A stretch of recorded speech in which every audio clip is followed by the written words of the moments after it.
What's good with y'all, man? It's your boy Will back with another video. And today we're gonna get into another interesting video topic. Now today I wanted to bring up a topic at hand that I think a lot of people has yet to really talk about in a national light. And that's this Cleveland Browns wide receiver room. This Cleveland Browns wide receiver room was thought to be, upgraded, revamped. They brought in guys like Elijah Moore. They brought in guys like Cedric Tillman. They brought in guys like Marquise Goodwin, Marquise Godwin. Brought in guys like Jordan Atkins. They brought in pieces and weapons completely across the board for this Cleveland Browns, whoever is going to be the quarterback. It was mostly to do for Deshaun Watson, but obviously Watson got injured. And then with him getting injured, now it's just kind of like a shit show of who's going to get the ball. But no matter who has been a quarterback, this wide receiver room outside of Amari Cooper has extremely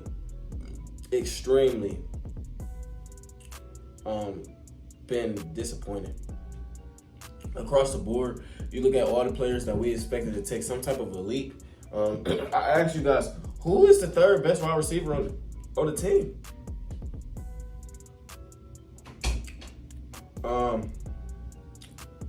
I really don't know who I can name to answer that question. You could go with like a Cedric Tillman. You could go with like a David Bell.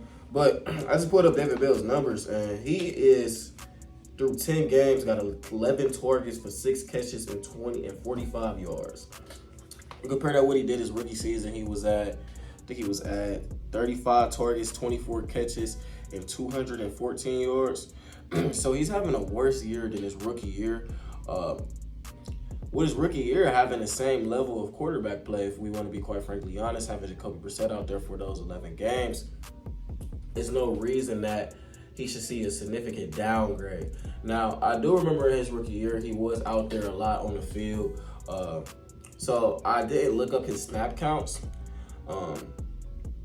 So that's one thing. He could just have a significantly lower snap count. But what does that do to? This is a team that lost Donovan Peoples-Jones at the trade deadline, has had Amari Cooper injured.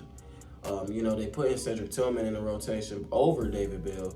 So where does he fall on the depth chart? Is he like the 5th wide or the 6th wide receiver? Regardless if he is or if he's not, for him to be drafted in the 3rd round and to have 11 targets through 10 games and only 6 catches, that's abysmal. Now, who's to blame for that? Now, is this something that they're seeing in practice or that they've seen to know they don't trust David Bell being out there? Or is it the quarterback not getting him the football? Or is David Bell just not good? Regardless of what's the excuse to that poor production, it's still unacceptable to have that out of him. And he's not the only guy on this roster that has simply not had a good year, having career lows across the board. You look at Donovan Peoples-Jones was on pace for a career low. I'm pretty sure Jordan Atkins is on pace for a career low. Let's look at Jordan Atkins' numbers. Jordan Atkins this year, he's at 12 targets, 7 catches for 51 yards. Through 12 games, that's by far on pace for his career low. I think he actually may be on pace with his rookie year in Houston. But even in his rookie year in Houston, he still got up to 225 yards and had 17 catches. Right now, he's at 51 yards. And his average yard for route is 7.3. This is not good. That's another player that we brought in this year that we expected to be our tight end too, that was expected to contribute. And he's having a career low. Not seeing the football, not seeing the field. Who is to blame for that? Let's find out another player. Let's look up who we want to go with next, y'all. Let's look up Marquise Goodwin. Now, we're going to keep in mind that Marquise Godwin or Marquise Goodwin, however you pronounce it, we're going to keep in mind that he was injured for a couple of games. But we're going to take the injury into effect when we look at his numbers. But I'm pretty sure he's still having a career low across the board. Looking at it this year with the Browns, he's played in 8 games. Through 8 games, he has 11 targets for 3 catches. 11 targets for 3 catches. Some of these numbers that I'm running off right now about this receiving core is like shit you would do in a game. This is through 8 games. 11 targets, 3 catches. Who's to blame for that? I present the question. You guys comment down below how y'all feel about it. He actually has a career low, actually it's not even a career low, 27% catch percentage. So 27% of the balls that's thrown his way is caught. That's terrible. That's terrible. You can't have stuff like that. Who else we want to go to? Let's look at Elijah Moore. I can make the argument that David Bell is the biggest disappointment. Let's look at Elijah Moore before I say that. Elijah Moore,